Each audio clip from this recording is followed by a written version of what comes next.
ఈనాటి కార్యక్రమానికి ముఖ్య అతిథిగా విచ్చేసినటువంటి సుప్రసిద్ధ కథానాయకులు,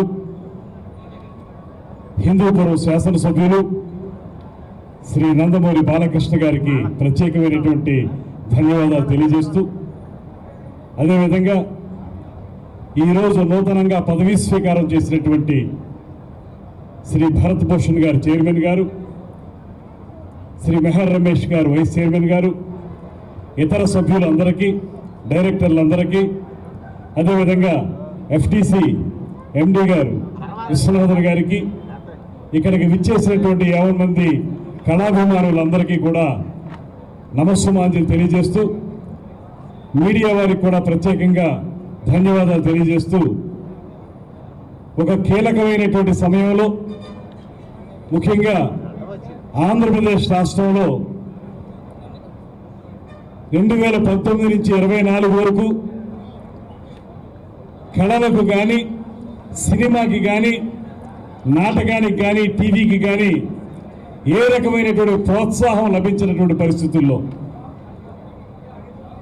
పూర్తిగా ఈ రంగాలన్నీ కూడా నిర్లక్ష్యం చేయబడినటువంటి సందర్భంలో 2024లో కూటమి ప్రభుత్వం అధికారంలోకి వచ్చిన తర్వాత సహజంగానే కళల పట్ల, సినిమా రంగం పట్ల ప్రత్యేకమైనటువంటి అభిరుచి ఉన్నటువంటి ముఖ్యమంత్రి వర్యులు శ్రీ నారా చంద్రబాబు నాయుడు గారు, స్వయాన కళాకారుడైనటువంటి పవన్ కళ్యాణ్ గారు ఉప ముఖ్యమంత్రి గారు, వీరిద్దరికీ పైనుంచి పూర్తి స్థాయి సహాయ సహకారాలను అందిస్తున్నటువంటి ప్రధానమంత్రి నరేంద్ర మోడీ గారు, ఈ ముగ్గురు కలిసి నడుపుతున్నటువంటి ఈ డబుల్ ఇంజిన్ సర్కార్ ఇవాళ ఈ రాష్ట్రంలో ఒక పక్కన సంక్షేమాన్ని, మరో పక్కన అభివృద్ధిని సమపాలలో రంగరించి ముందుకు తీసుకెళ్తున్నటువంటి నేపథ్యంలో వాటితో పాటు మనకి గతమెంతో ఘనకీర్తి కలిగినటువంటి కళా సాంస్కృతిక వైభవాన్ని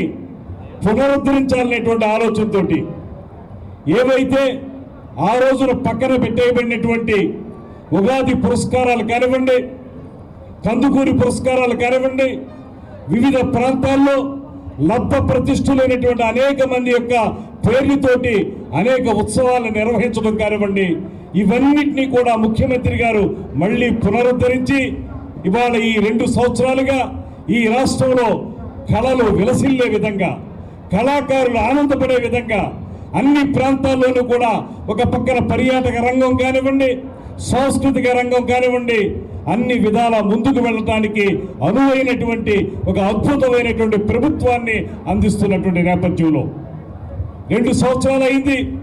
ఈ 2 సంవత్సరాల కాలంలో కూడా ఏ రకంగా మనం తెలుగు చలనచిత్ర పరిశ్రమని మన ఆంధ్ర ప్రాంతంలో ముందుకు తీసుకువెళ్ళాలి, నాటక రంగం, పద్యం, మనకు మాత్రమే సొంతమైనటువంటి పద్యం ఉన్నటువంటి పౌరాణిక నాటకాన్ని మళ్ళీ ముందుకు ఎలా తీసుకువెళ్ళాలి, అదేవిధంగా టీవీ రంగంలో స్థానిక కళాకారుల యొక్క ప్రతిభను ఉపయోగించుకుని వారిని ఎలా ముందుకు తీసుకెళ్ళాలి, ఇలాంటి ఆలోచనలతోటి ముఖ్యమంత్రి గారు చాలా రోజులుగా ఈ రకమైనటువంటి కార్యక్రమాలను ఏర్పాటు చేయాలనేటువంటి తలంపు చేసిన మీదట ఈ మధ్యకాలంలో నందమూరి బాలకృష్ణ గారు, పవన్ కళ్యాణ్ గారు వీరందరూ కలిసి ఇవాళ మళ్ళీ పూర్తి స్థాయిలో మనకు కూడా ఎఫ్టీసీని ఏర్పాటు చేసుకోవాలి.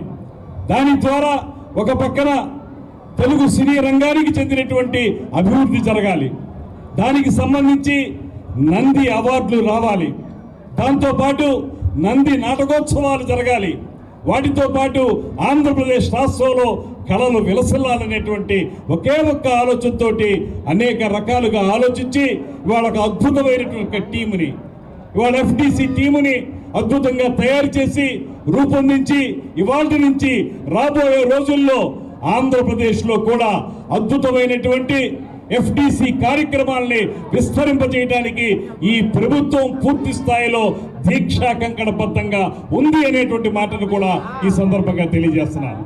దాంతోపాటు మీరందరూ ఎదురు చూస్తున్నటువంటి నంది అవార్డుల ప్రకటన కానివ్వండి, 2014 నుంచి 19 మధ్య కాలంలో ఒక 2-3 సంవత్సరాలకి ప్రకటించారు. అవి కొంత చేయాల్సిన అవసరం ఉంది. వాటిని దృష్టిలో పెట్టుకుని ఇవాళ మళ్ళీ ప్రభుత్వం వచ్చిన తర్వాత నంది అవార్డుల యొక్క కార్యక్రమాన్ని కొనసాగించగలాగనేటువంటి ఆలోచనని కూడా బాలకృష్ణ గారు, పవన్ కళ్యాణ్ గారు అందరూ చేస్తున్నటువంటి సందర్భం.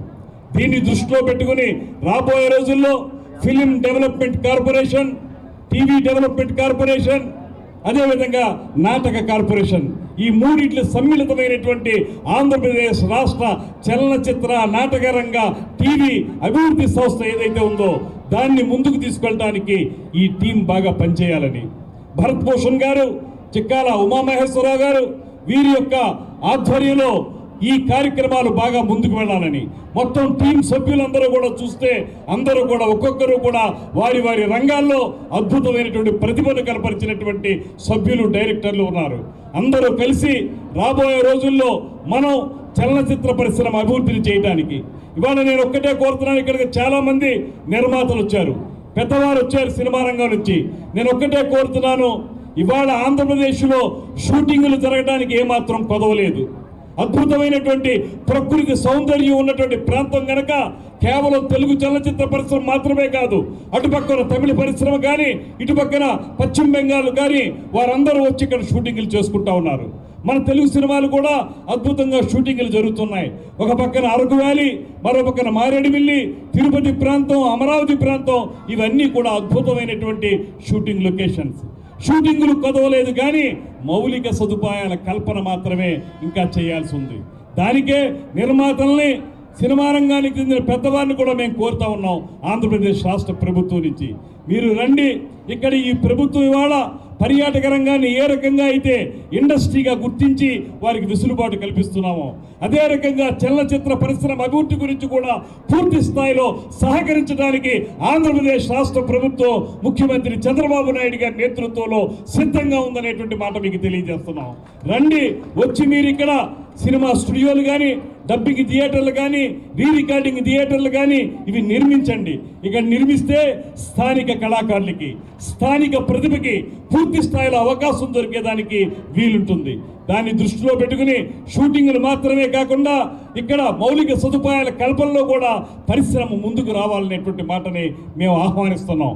దానికి త్వరలోనే తప్పనిసరిగా ఎఫ్డిసి తరఫున ఒక కార్యక్రమాన్ని ఏర్పాటు చేసి ఇండస్ట్రీకి, ప్రభుత్వానికి మధ్య సంధానకర్తగా మనకి ఎఫ్డిసి ఉంటుంది. ఆ ఎఫ్డిసి ద్వారా రాబోయే రోజుల్లో ఒక కార్యాచరణను ఏర్పాటు చేసుకుని దాన్ని అమలు చేసే విధంగా, తద్వారా రాబోయే రోజుల్లో గతంలో ఇంతకుముందు పెద్దలందరూ చెప్పిన విధంగా ఏ రకంగా అయితే ఆంధ్రప్రదేశ్లో విజయవాడ సినిమా పరిశ్రమకి ఒక కీలకమైన స్థానంగా ఉందో దాన్ని మళ్ళీ నిలబెట్టుకోవడానికి, అదేవిధంగా ఆంధ్రప్రదేశ్ ప్రాంతంలో ఉన్నటువంటి అన్ని విధాలుగా ఉపయోగపడేటువంటి షూటింగ్ స్పాట్స్ని అభివృద్ధి చేయడానికి మనందరం కలిసి సమిష్టిగా కృషి చేద్దామనేటువంటి మాటని మీ అందరికీ మనవి చేస్తున్నాను. అందులో మొట్టమొదటి మెట్టు, తొలి మెట్టు ఇవాళ ఈ ఎఫ్డిసి ఏర్పాటు చేయటం. ఈ ఎఫ్డిసి ద్వారా రాబోయే రోజుల్లో మరిన్ని కార్యక్రమాలు చేద్దాం. ఒక అద్భుతమైనటువంటి కార్యాచరణ ప్రణాళికని ముఖ్యమంత్రి గారికి, ఉప ముఖ్యమంత్రి గారికి తెలియజేసి వారి సహకారంతో దీన్ని ఆచరణలోకి తీసుకొచ్చి రాబోయే రోజుల్లో ఏదైతే గతమెంతో ఘనకీర్తున్నటువంటి తెలుగు చలనచిత్ర పరిశ్రమ అభివృద్ధిని తిరిగి పునరుద్ధరిద్దామనేటువంటి మాటని మరొకసారి మీకు తెలియజేసుకుంటూ ఈ కార్యక్రమంలో ఇవాళ ప్రత్యేకించి చైర్మన్గా, వైస్ చైర్మన్గా, సభ్యులుగా, డైరెక్టర్లుగా ఏర్పడినటువంటి వారందరికీ హృదయపూర్వకమైనటువంటి అభినందనలు తెలియజేస్తూ దీనికి పూనుకున్నటువంటి బాలకృష్ణ గారికి ప్రత్యేకంగా ధన్యవాదాలు తెలియజేస్తూ సెలవు తీసుకుంటాను. నమస్కారం. జై హింద్.